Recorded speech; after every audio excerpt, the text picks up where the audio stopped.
देहरादून में बीजेपी राष्ट्रीय महिला मोर्चा की बैठक। प्रधानमंत्री नरेंद्र मोदी की मन की बात कार्यक्रम को सुना। महिला मोर्चा के राष्ट्रीय पदाधिकारी दुष्यंत कुमार रहे मौजूद। किसान संगठनों के 27 सितंबर को किया भारत बंद का ऐलान। कांग्रेस ने पूरे शहर में भैंसगाड़ी से की मुनाई दी। पिछले 10 महीने से चल रहा है किसान आंदोलन। देहरादून में मनाया गया गुरु सिंह सभा का 105वां स्थापना दिवस। पूरे शहर में किया गया नगर कीर्तन का आयोजन। पिछले साल कोरोना के चलते नहीं मनाया गया था स्थापना दिवस। और देहरादून में उत्तराखंड टैलेंट हंट प्रतियोगिता का शुभारंभ संस्कृति बचाने को लेकर किया गया आयोजन। 23 से 24 अक्टूबर तक चलेगा कार्यक्रम।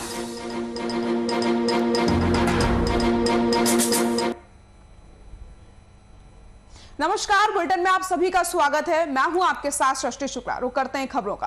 राजधानी देहरादून के पैसिफिक होटल में भाजपा राष्ट्रीय महिला मोर्चा की कार्य समिति की बैठक में प्रधानमंत्री नरेंद्र मोदी की मन की बात कार्यक्रम को सुना गया। साथ ही साथ महिला मोर्चा के सभी राष्ट्रीय पदाधिकारी और राष्ट्रीय महामंत्री, महिला मोर्चा प्रभारी, उत्तराखंड प्रभारी दुष्यंत कुमार गौतम, सुरेश भट्ट उपस्थित रहे। बीजेपी राष्ट्रीय महिला मोर्चा की कार्य समिति की बैठक हुई, जिसमें प्रधानमंत्री नरेंद्र मोदी की मन की बात के कार्यक्रम को सुना गया है। राजधानी देहरादून के पैसिफिक होटल में भाजपा राष्ट्रीय महिला मोर्चा की कार्य समिति की बैठक में प्रधानमंत्री नरेंद्र मोदी की मन की बात के कार्यक्रम को सुना गया। साथ ही साथ महिला मोर्चा के सभी राष्ट्रीय पदाधिकारी और राष्ट्रीय महामंत्री, महिला मोर्चा प्रभारी, उत्तराखंड प्रभारी दुष्यंत कुमार गौतम, साथ ही साथ सुरेश भट्ट मौके पर मौजूद रहे।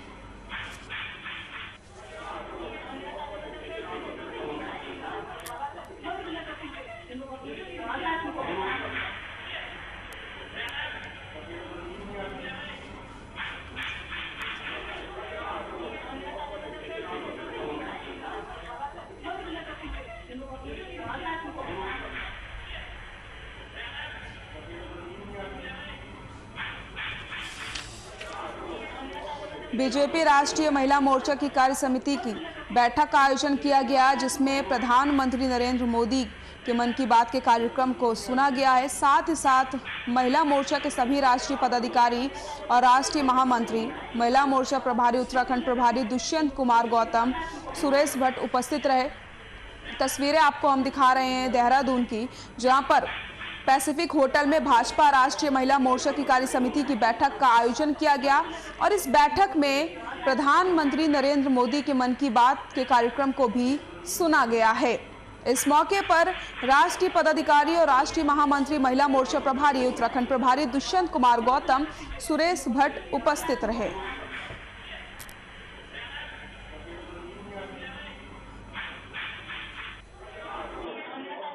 आज प्रधानमंत्री जी ने अपनी मन की बात में, आज क्योंकि अंतर्राष्ट्रीय नदी दिवस, रिवर्स डे भी है और नदियों के बारे में, विशेषकर जल संरक्षण के बारे में उन्होंने आज मन की बात में जिक्र किया है। मैं मानता हूं कि मुझे याद है कि अटल जी ने बहुत साल पहले कहा था कि तीसरा युद्ध ये पानी के लिए हो सकता है।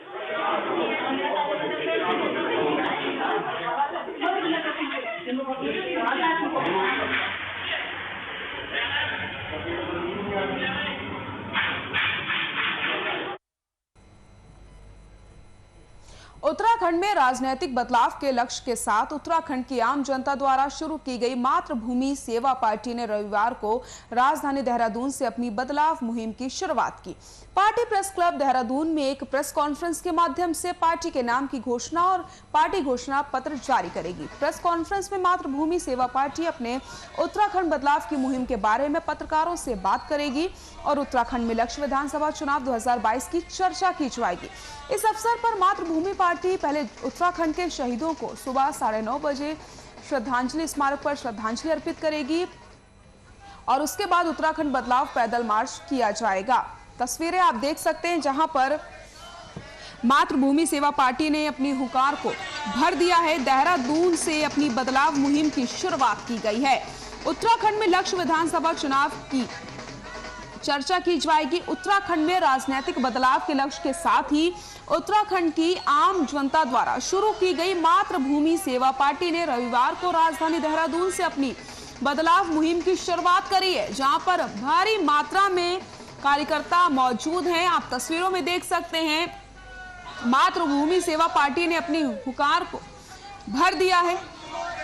पार्टी प्रेस क्लब देहरादून में एक प्रेस कॉन्फ्रेंस के माध्यम से पार्टी के नाम की घोषणा और पार्टी घोषणा पत्र जारी करेगी। प्रेस कॉन्फ्रेंस में मातृभूमि सेवा पार्टी अपने उत्तराखंड बदलाव की मुहिम के बारे में पत्रकारों से बातचीत भी करेगी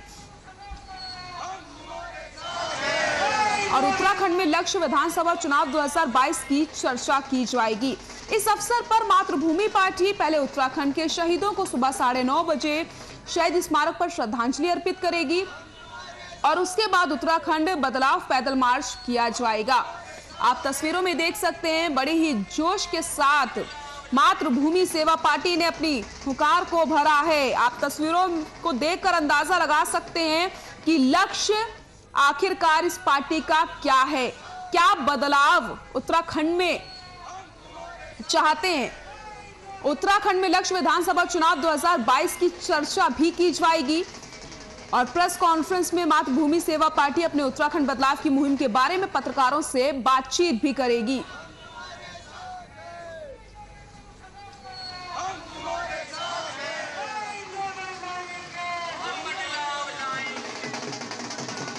हमारा पार्टी जो है बेसिकली ये एक पार्टी नहीं है, ये बेसिकली एक मुहिम है। हमने मुहिम छेड़ी है अपने उत्तराखंड के लिए। हम चाहते हैं कि हमारा उत्तराखंड का विकास हो जो पिछले 20 सालों से नहीं हुआ।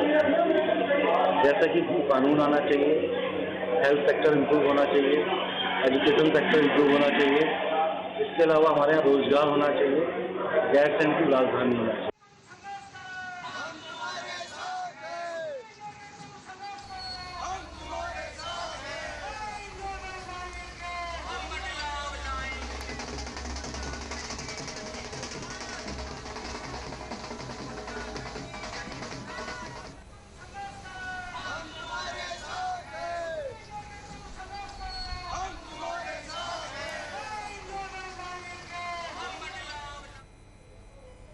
जसपुर क्षेत्र के तराई पश्चिम वन प्रभाग की फोटो रेंज स्थित कालू सैयद मजार अक्सर विवादों में घिरी रहती है। बीते कुछ दिन पूर्व ही यहां दुकान लगाने को लेकर के विवाद हो गया था, जिसके बाद पुलिस प्रशासन भी मुस्तैद हो गया है ताकि किसी भी प्रकार का कोई सांप्रदायिक मामला ना खड़ा हो जाए। वहीं सुरक्षा व्यवस्था को देखते हुए आज से मजार पर 2 प्लाटून पीएसी तैनात कर दी गई है ताकि किसी भी प्रकार का विवाद ना हो सके। वहीं मजार के प्रबंधक सादिक अली ने बताया कि 2 दिन पहले यहां दुकान लगाने को लेकर के दुकानदारों और कमेटी के लोगों के बीच विवाद हो गया था। अब ये मामला राजनीतिक तूल पकड़ने लगा है, जिसकी वजह से उपजिलाधिकारी जसपुर से सुरक्षा की मांग की गई है। वहीं जसपुर कोतवाल जगदीश डेऊपा ने बताया कि मजार पर कब्जे को लेकर के विवाद चल रहा है। इसी बात को लेकर के यहाँ मारपीट भी हुई थी, जिस पर मुकदमा भी पंजीकृत किया गया है। मजार पर प्रशासन सख्त नजर आ रहा है। आप तस्वीरों में देख सकते हैं, यहां पर 2 प्लाटून पीएसी बल तैनात कर दिया गया है ताकि किसी भी तरीके से कोई विवाद ना हो सके। वैसे अगर हम इस मजार की बात करें तो ये मजार अक्सर विवादों में घिरी रहती है। किसी न किसी वजह से यहां पर लगातार विवाद होता है। कभी दुकान लगाने को लेकर के विवाद हो जाता है, तो कभी किसी भी चीज को लेकर के यहाँ लगातार विवाद होता है। लेकिन अब अगर हम प्रशासन की बात करते हैं तो प्रशासन पूरी तरीके से नजर बनाए हुए है किसी भी तरीके से, ताकि कोई विवाद ना हो पाए। इसकी वजह से सुरक्षा व्यवस्था को भी बढ़ा दिया गया है। जसपुर क्षेत्र के तराई पश्चिम वन प्रभाग की फाटो रेंज स्थित कालू सैयद मजार अक्सर विवादों में घिरी रहती है। लगातार इस तरीके की खबरें सामने आती हैं। बीते कुछ दिनों पूर्व भी यहां पर दुकान लगाने को लेकर विवाद हो गया था, जिसके बाद पुलिस प्रशासन भी अब मुस्तैद हो गया है ताकि आगे कोई विवाद ना हो सके और इसी प्रकार से सांप्रदायिक मामला ना खड़ा हो जाए। वहीं सुरक्षा व्यवस्था के मद्देनजर यहां पर 2 प्लाटून पीएसी बल तैनात किया गया है ताकि किसी प्रकार का विवाद ना हो सके। मजार प्रबंधक सादिक अली ने बताया कि 2 दिन पहले यहां दुकान लगाने को लेकर दुकानदार और कमेटी के लोगों के बीच विवाद हुआ था, लेकिन अब यह विवाद राजनीतिक तूल पकड़ने लगा है, जिसकी वजह से उपजिलाधिकारी जसपुर से सुरक्षा की मांग करी गई है। सुरक्षा के मद्देनजर यहां पर 2 प्लाटून पीएसी बल तैनात किया गया है ताकि अब किसी भी तरीके से कोई विवाद ना खड़ा हो जाए। अब पुलिस प्रशासन भी सख्त रवैया इख्तियार किए हुए है। कब्जे को लेकर के इसमें जो इनके राइट्स हैं, जो अधिकार हैं, तो उनका जो पुराना जो विवाद चल रहा है इनका कि हमारा है, कई विंग हो गए हैं जो कुछ चाहते हैं कि हमारा है, कुछ और कह रहे हैं हमारा है करके। फिलहाल को अभी आदेश के अनुसार जो प्रेजेंट टाइम में ये लोग काबिज हैं, तो इसमें कुछ लोगों को ऑब्जेक्शन कर रहे हैं और ऑब्जेक्शन करने में परसों यहाँ पर मारपीट हो गई थी, उसमें हमारे यहाँ मुकदमा पंजीकृत हुए हैं और उस संबंध में कुछ लोगों का कहा कि हम वहाँ जा कर के अपना हम भी वहाँ बैठेंगे। तो उनको कल बता दिया गया था कि भाई वहाँ बिना लीगल उसके आप कोई नहीं जाएंगे। केवल दुकानदारों का आपसी विवाद था और वहाँ पे जो है कमेटी से थोड़ा कहा सुनी भी हुई थी, लेकिन अब ये मामला जो है राजनीति में आ गया है। राजनीतिक लोग इसमें जो है दंगा भड़काने की कोशिश कर रहे हैं, इसलिए उन्होंने जो है धरना रखा हुआ है और धरने पे जो है कई लोगों ने जो है यहाँ पे आने के लिए, कब्जा करने के लिए कई लोगों ने मांग की है। कई राजनीतिक लोग जो बड़े नेता हैं वहाँ के, या जसपुर क्षेत्र के जो बड़े नेता हैं वो यहाँ धरने पे आए।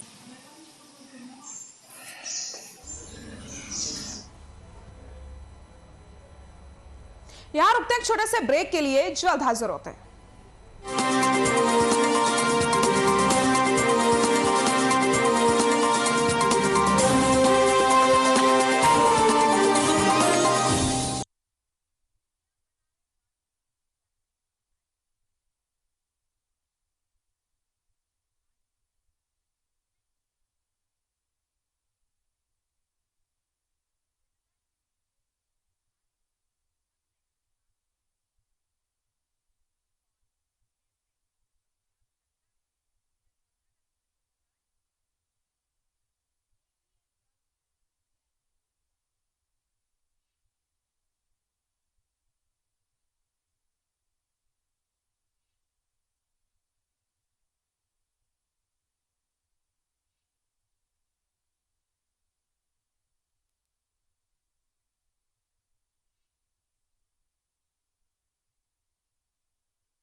ब्रेक के बाद एक बार फिर से आप सभी का स्वागत है। किसान संगठनों के 27 सितंबर को भारत बंद के आह्वान को लेकर के आज किच्चा के तमाम किसान संगठनों व कांग्रेसी नेताओं सहित नगर के तमाम व्यापार मंडल के सौजन्य से भैंसा गाड़ी के ऊपर बैठकर पूरे शहर भर में कल भारत बंद की मुनादी कराई गई है। इस दौरान नेताओं ने कहा कि पिछले 10 महीने से जिस प्रकार से भारत देश के किसान कृषि कानून के काले बिल को लेकर प्रदर्शन कर रहे हैं, उससे ये साफ जाहिर हो गया है कि इस बार किसानों की अनदेखी करके कोई भी सरकार सत्ता में नहीं आएगी। और जिस प्रकार पूरे देश में महंगाई बढ़ती जा रही है, उसके खिलाफ आज भैंसा गाड़ी के ऊपर बैठकर यह प्रदर्शन किया गया है। समस्त किसान संगठनों ने अपील की है कि वो कल भारत बंद को सफल बनाने के लिए अपने अपने प्रतिष्ठान बंद रखें। तस्वीरों में आप देख सकते हैं भैंसा गाड़ी के ऊपर बैठकर किस तरीके से प्रदर्शन किया जा रहा है। आपको बताते चले, कृषि कानून के विरोध में पिछले 10 महीने से किसान लगातार प्रदर्शन कर रहे हैं, आंदोलन कर रहे हैं और साफ तौर पर किसानों ने कह दिया है कि जब तक कानून वापसी नहीं होगी वो घर वापसी नहीं करेंगे। और इसी के मद्देनजर कृषि कानून के विरोध में कल यानी 27 सितंबर को भारत बंद का ऐलान किया गया है। किस किस पार्टी ने भारत बंद को समर्थन किया है वो भी आपको बता देते हैं। कांग्रेस ने भारत बंद को समर्थन देने की घोषणा की है। पार्टी ने प्रदर्शन कर रहे किसानों से वार्ता बहाल करने की मांग भी उठाई।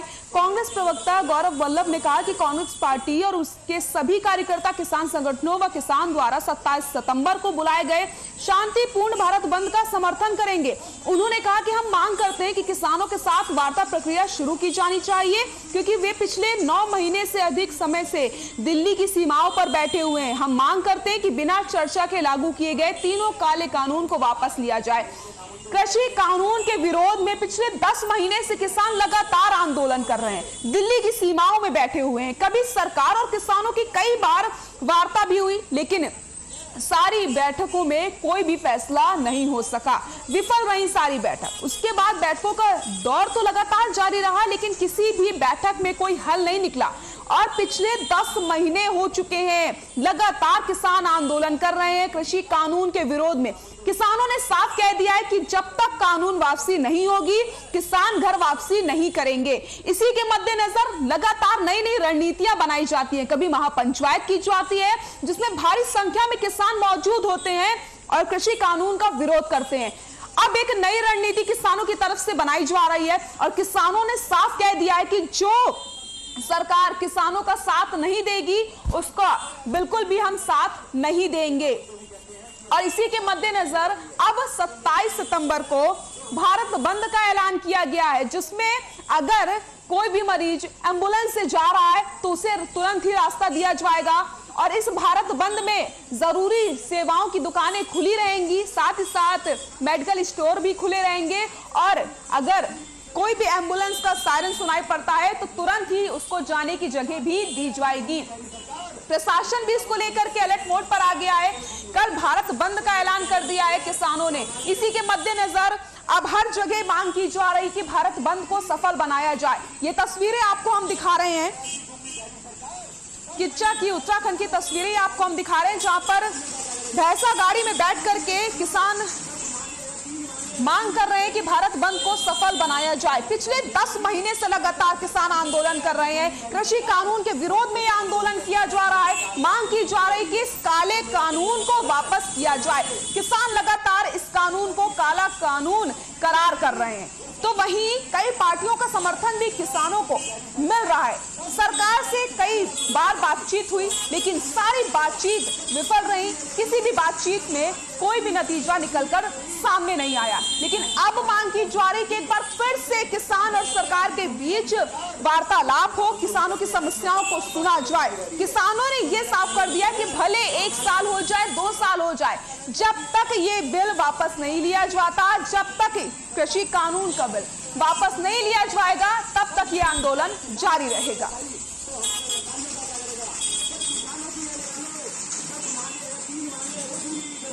संयुक्त किसान मोर्चा के तत्वाधान में जो कल 27 तारीख को भारत बंद का आह्वान किया गया है, इसी के परिप्रेक्ष्य में किच्चा के व्यापार मंडल के साथियों का भी हम धन्यवाद करना चाहते हैं कि जिन्होंने 27 तारीख के भारत बंद को समर्थन दिया है। आज भैंसा गाड़ी में बैठकर हम सब लोगों ने, क्योंकि महंगाई बहुत बढ़ गई है, और हमने सारे व्यापारी साथियों से निवेदन किया है कि कल भारत बंद में अपना अमूल्य सहयोग देकर हम किसानों को समर्थन देकर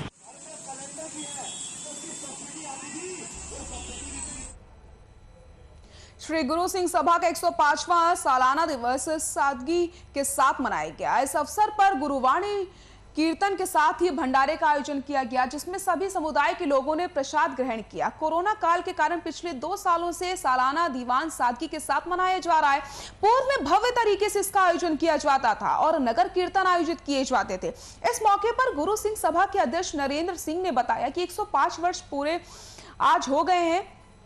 श्री गुरु सिंह सभा की स्थापना की गई थी, जिसको हर वर्ष बड़ी ही धूमधाम के साथ मनाया जाता है। इस अवसर पर तकनीक सिंह ने कहा कि कोरोना के चलते श्री गुरु सिंह सभा का सालाना दीवान सादगी के साथ मनाया जा रहा है। उन्होंने कहा कि गुरुद्वारे में अरदास की गई है कि कोरोना महामारी के जल्द से जल्द समाप्त होने की कामना भी करी गई है। कोरोना की वजह से 2 साल से सालाना दीवान सादगी के साथ मनाया जा रहा था, लेकिन इस बार लोगों की भीड़ देखने को मिली है और अरदास भी की गई है। तो साथ ही साथ अरदास में कोरोना महामारी के जल्द समाप्त होने की कामना भी करी गई है।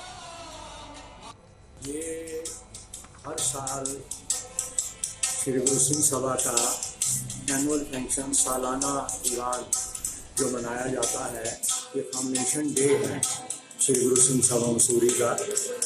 इस गुरुद्वारा साहब को 105 साल हो गए हैं और ये जो सालाना दीवान है हर साल बड़े उत्साह से मनाया जाता है, लेकिन कोरोना की वजह से 2 साल से बिल्कुल नहीं मनाया गया है। और इस बार भी सालाना दीवान में नगर कीर्तन नहीं निकाला गया। गुरुद्वारा साहब के अंदर ही जो है वो शब्द कीर्तन, गुरबाणी, विचार ये सब चल रहा है। सबको ये वाहिगुरू जी का खालसा, वाहिगुरू जी की फतेह। सारे दर्शकों को मैं सालाना दीवान की हार्दिक शुभकामनाएं देता हूँ। जैसे कि आप देख रहे हैं 105वां सालाना दीवान यहाँ पे मनाया जा रहा है। जैसे 2 वर्ष बाद के आपको पता है कि कोरोना काल चल रहा था, जिसके तहत हम बड़े उत्साह से या बड़े पैमाने पर कोई प्रोग्राम नहीं कर पाए। हम गुरु महाराज से ही अरदास करते हैं कि जैसे ही पहले कोरोना काल से पहले बड़े धूमधाम से नगर कीर्तन निकाला जाता था, बड़े धूमधाम से सालाना दीवान का मनाया जाता था, सारी संगत में बहुत खुशी का लहर उठी।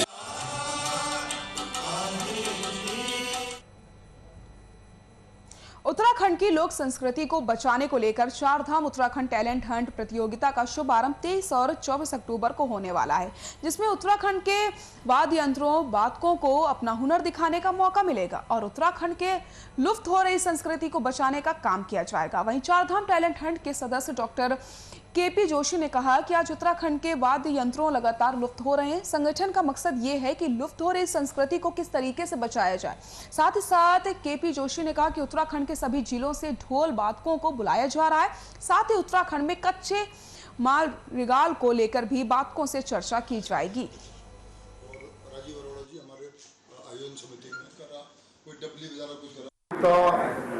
23-24 अक्टूबर को यहीं देहरादून में करेंगे और हम ये नगर निगम के प्रेक्षागृह और हमारा जो यहाँ पर ये रेंजर्स कॉलेज का ग्राउंड है, ये इसमें होगी प्रतियोगिता। इसमें हम क्या करें कि अपनी उत्तराखंड की संस्कृति को प्रमोट करने के लिए, संस्कृति को के विकास के लिए हम ये परंपरागत जो वाद्य यंत्र हैं उनकी प्रतियोगिता कराने जा रहे हैं। और राजीव अरोड़ा जी हमारे आयोजन समिति में करा कोई डबली वगैरह कुछ करा। बुलेटिन में फिलहाल के लिए इतना ही। नमस्कार।